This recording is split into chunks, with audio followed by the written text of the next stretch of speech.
what better subject to study than ourselves? What better subject to interrogate and investigate daily? What's the one character that we are never going to get, that we should never get bored with chasing to figure out? But also, what's the one? It's also the one character that we can't get away from ourselves. It's the one person that we can't get rid of. So I have enjoyed and not enjoyed investigating myself through my life. I write about this in the book. I don't, to form a personal style or to know who we are or what we want, that's hard to do. So I have learned to, by process of elimination, get rid of the things that you go, well, that is not me, or that is just a fad. That's not going to ever be classic. That does not feed me.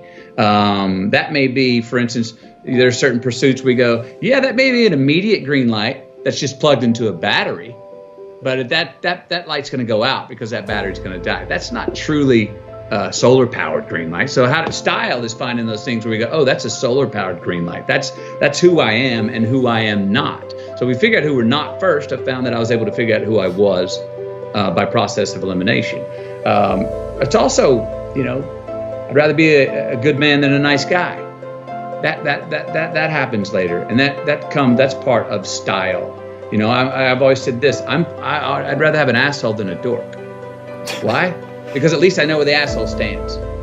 The dork's trying to be everything to everybody that he thinks they want them to be. I don't want to be that. I don't really enjoy being around that person because I can't trust him.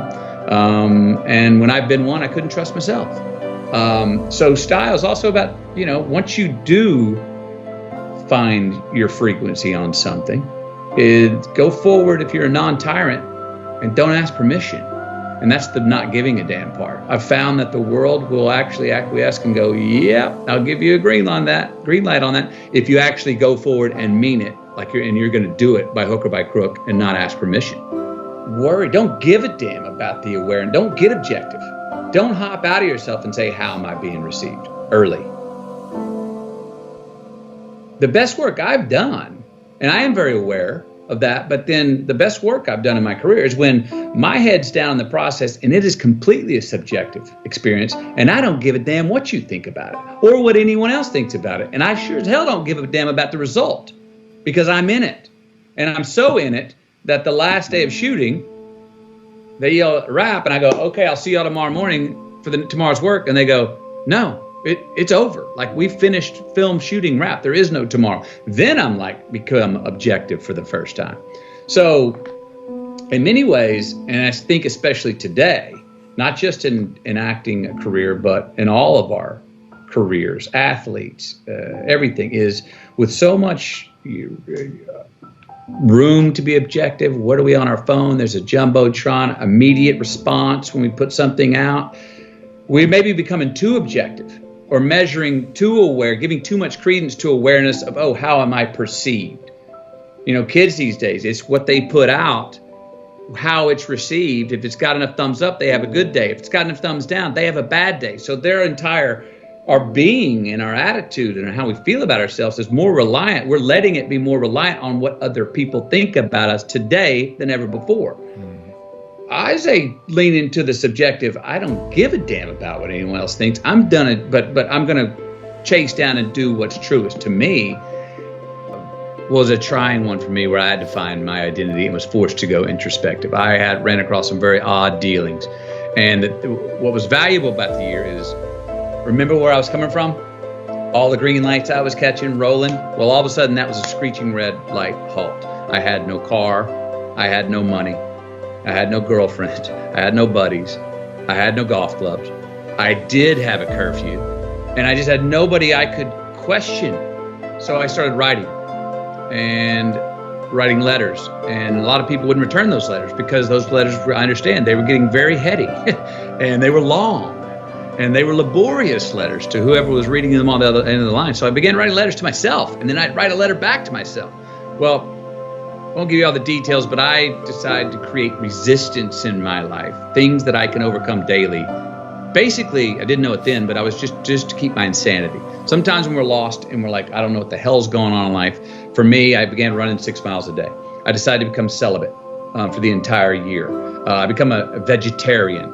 I'm convinced my calling is to go to South Africa after this and help free Nelson Mandela. So when I'd run that 6 miles a day, when I would stay celibate, when I would, eat my head of iceberg lettuce with ketchup on it because I was a vegetarian, these were little things that I could achieve in the day to give me some force of, okay, I did that.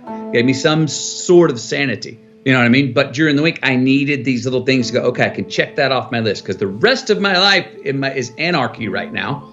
And I don't know who to trust, what to believe, what matters. This is weird. I think what's going on. I needed a few things like going, okay, you ran 6 miles. Check. Okay, you didn't eat meat again. You ate less. Check. You were celibate again. Check.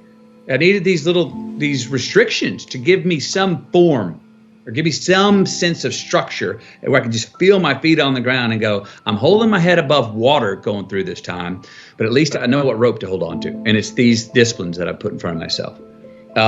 Anyway, the year was wild and carny. And a year, though, that in hindsight, I would not be sitting here talking to you with the life I have if I did not have that year. Because I learned to stick with myself. I learned I was never going to pull the parachute and say, I'm going back home. Even then, in my gut, I always had a hunch that, wait a minute, you finish this out. You finish it out. There's a light on the other end of this tunnel. There's something you're supposed to learn, McConaughey. I would tell myself, there's a golden lesson in here. You don't know what it is, but if you stick to it, the lesson will be even more worthy the longer you pay your penance. So I saw it as a penance. I didn't know what the answer was going to be, but the answer was incredible. Like I said, I wouldn't be here now without that time. It helped me deal with other crises after that, which I just didn't even give those crises credit because they were nothing compared to what I had just gone through. So I had callous skin in a way. And it helped me. That's when I really began writing in earnest. That's when I really came to know myself because I had to rely only on myself for the decisions and what reality was and wasn't. And so that's where I got a great identity. And so if I wouldn't have had that year, for instance, maybe I would have gone to Hollywood and not been able to take those walkabouts when I needed to find my balance. Maybe I would have not known, hey, you need to go off and be with yourself. You need to go through some uncomfortable times with yourself to come out the other side, which always happened for me when I did take those walkabouts. I did come out the other side, shaking hands with myself and going, hey, it's you and you. You're the only person I can't get rid of. So let's figure out how to get along here. So those trips away on my own after the Australian trip were always about, let's go figure out, Matthew, what we're going to forgive and what we're going to say enough's enough about. And the first 10 days of those trips on my own have always been hell. They were not, I did not enjoy the company, and the company was me until I got on the other side. And, after usually around day 10, I figure out what I'm going to forgive and what I'm not going to put up with anymore. And then we move on. And then all of a sudden I'm enjoying my company and I'm having a good time and I'm present again. Recalibrate.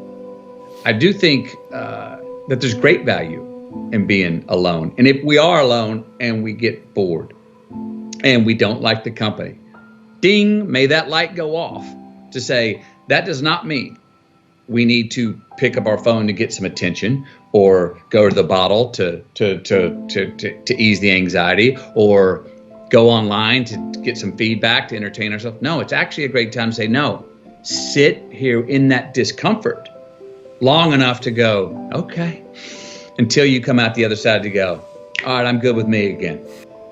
Now, it's part of that. I write about traveling in general.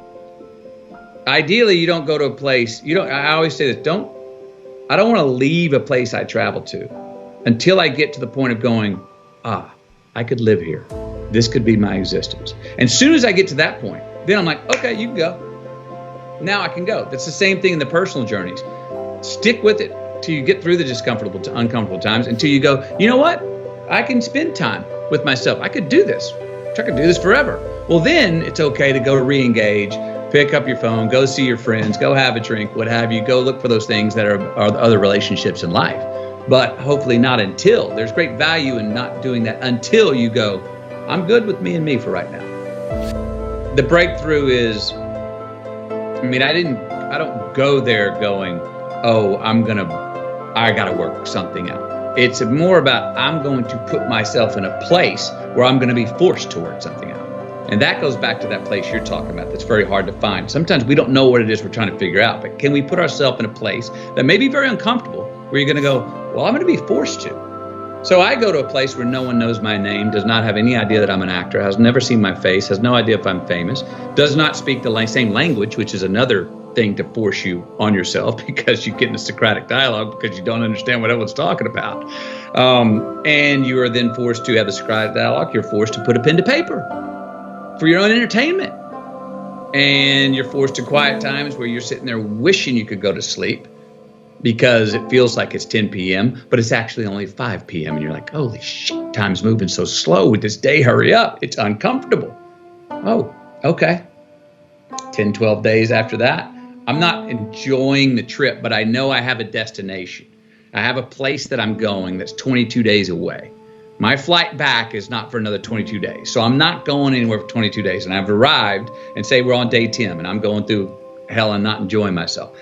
I'm on the move. I do recommend doing these things when you can break a sweat doing them. Don't go lock yourself in a room unless you want to pad the walls and put on the helmet and the chin strap and a mouth guard. You know what I mean? I mean, take a trip. Mother Nature has a big help. It has been for me to go off and then have a journey. Oh, each day it's a 14-mile hike to this place. I need to get there. Fatigue can be very good for us in that way and relax in our mind and get some things out. And then after the 12 days of not enjoying my company, that's when I usually have some sort of purge, wake up, and the rest of the trip is just glorious. And that's when the lessons start to come. For me, anyway. It's that next 10 days after I've gone through the not enjoying my own company. That's when that's when my pen's to paper writing beautiful stuff, truisms, things that landed, things that I'm learning because I'm being very present. But the first 10 are just the stuff I'm writing in is, the who, what, where, when, how, and whys, to all the questions, the mental almost paralysis. Well, after that becomes, now I'm seeing beauty. Now I'm seeing poetry in life. Now I'm seeing how my actions reverb with life and it comes back to me in the same way that I gave it out. Then life becomes a dance and a song. And that's when the trips are beautiful. But only because I stuck with the early penance of it.